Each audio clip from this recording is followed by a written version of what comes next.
Kawan-kawan, pada hari ini Partai Buruh telah memutuskan melalui mekanisme organisasi dan menanya langsung ke buruh. Ya, menanya langsung ke buruh. 87,5% buruh Jakarta, tidak hanya anggota Partai Buruh, tapi buruh Jakarta 87,5% memilih Ridwan Kamil. Mereka menyampaikan aspirasi untuk Partai Buruh menentukan dukungan kepada Bapak Ridwan Kamil dan Bapak Suswono. Yang kedua, 95% serikat-serikat buruh yang ada di Jakarta meminta kepada Partai Buruh. Kan Partai Buruh ada 4 konfederasi terbesar se-Indonesia, 60 federasi serikat pekerja tingkat nasional, dan 1 serikat pekerja serikat petani Indonesia. Nah, 95% serikat buruh yang ada di Jakarta menyalurkan aspirasi pada Partai Buruh untuk memastikan mendukung Ridwan Kamil Suswono nomor urut 1. Dengan dasar pertimbangan itulah kemudian Partai Buruh rapat dan memutuskan mendukung Ridwan Kamil.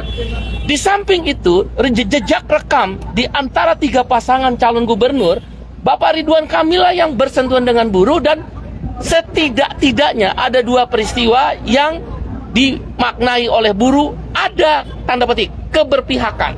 Tentu beliau berpihak pada semua lapisan masyarakat, tapi ada setidaknya pada buruh, yaitu pada waktu ada kebuntuan tentang upah minimum Omnibus Law.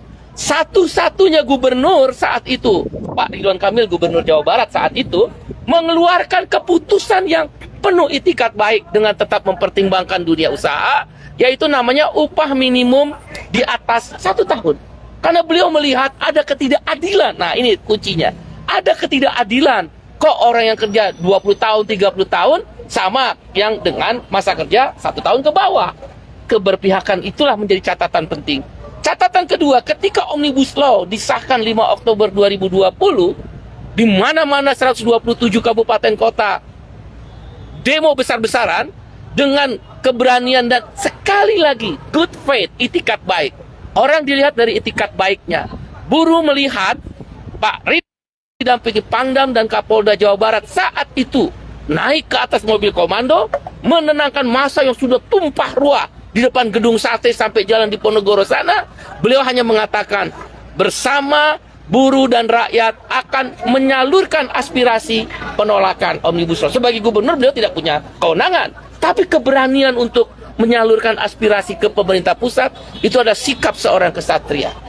Dasar-dasar inilah yang memungkinkan Partai Buruh telah memutuskan all out 1 putaran. Sekali lagi, 1 putaran kita akan mendukung dan memenangkan Ridwan Kamil Suswono. Pulang kerja setiap hari di depan pabrik, tentu di luar lokasi pabrik, kita akan sapa pemilih, pilih Ridwan Kamil Suswono nomor urut 1. Setiap malam habis maghrib kita datang ke pintu-pintu perumahan buruh. Buruh ada kurang lebih 500.000 di Jakarta. Tentunya akan menyumbangkan suara yang signifikan untuk kemenangan Ridwan Kamil Suswono. Itulah dasar pertimbangannya. Demikian, terima kasih. Saya kembali Pak Ridwan Kamil. Tanggapannya untuk setelah dideklarasikan dukungan dari Partai Buruh. Ya, jadi saya yang terasa di pikir dan hati saya adalah bahagia ya bahwa Partai Buruh mendeklarasikan dukungan. Yang saya tidak duga, Pak Said Iqbal punya catatan yang saya juga kadang-kadang sudah lupa ya. Kenapa? Karena memang setiap hari pemimpin itu kan ngurusin masalah, dan apapun keputusannya dasarnya itu tentang keadilan. Jadi dirasa kurang adil, saya juga kadang-kadang berseberangan.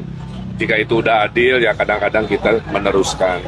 Nah, yang saya juga bahagia, tolong dicatat kalau boleh jadi headline ya oleh teman-teman. 87,5% buruh ya di Jakarta, bukan anggota Partai Buruh, buruh di Jakarta yang disurvei Partai Buruh menyatakan mendukung pasangan Ridho. Itu terbaik hari ini yang saya dengar. Mudah-mudahan angka itu mengerucut pada pemenangan 1 putaran. Tadi saya dengar juga beliau memerintahkan pagi hari sosialisasi sebelum kerja, bukan di jam kerja, sosialisasi setelah kerja, malam hari kalau ada waktu, karena waktu tinggal 6 minggu lagi. Kalau ini terjadi, saya akan sangat berterima kasih. Kalau memang terjadi 1 putaran, salah satunya kerja-kerja keras para buruh yang saya sayangi, saya cintai, melalui komando dari Presiden Partai Buruh Pak Said Iqbal. Saya ucapkan terima kasih. Itu aja. Kang, di dalam sambutan tadi kan Akang sempat nyebut kalau akan melanjutkan beberapa pekerjaan rumah gubernur selanjutnya. Dulu Pak Anies sempat mau menaikkan UMP itu sampai 8%, sorry. Komitmennya Kang Emil Ya, untuk kita UMP jangan bicara angka dulu karena setiap situasi punya konteksnya lah ya. Poinnya sederhana lah. Saya bilang saya ingin jadi pemimpin adil, udah itu aja. Jangan bicara angka dulu. Nanti pada waktunya kita musyawarah, kita hitung, udah itu aja. Ya. Tapi mudah-mudahan dengan, makanya saya bilang apa sih bedanya pasangan Ridho? Kami sudah pengalaman, saya 10 tahun ngurus buruh, 5 tahun wali kota Bandung, ngurus buruh 5 tahun gubernur, sudah paham dan insya Allah terdepan menjaga keadilan. Oke ya? Apa itu soal Amin Rais dukung Pramono? Apa? Amin Rais kan kemarin dukung Pramono nih Kang, ada tanggapan mungkin soal itu? Akan turun itu. Oh, saya doakan lancar, sukses karena demokrasi adalah pilihan. Ya, suka tidak dipaksakan, tidak suka juga jangan dipaksakan. Tidak ada yang menang 100%, tidak ada yang kalah 100%. Yang penting mudah-mudahan mayoritas memilih pasangan Ridho. Salah satu motornya hari ini dimotori oleh Partai Buruh. Terima kasih.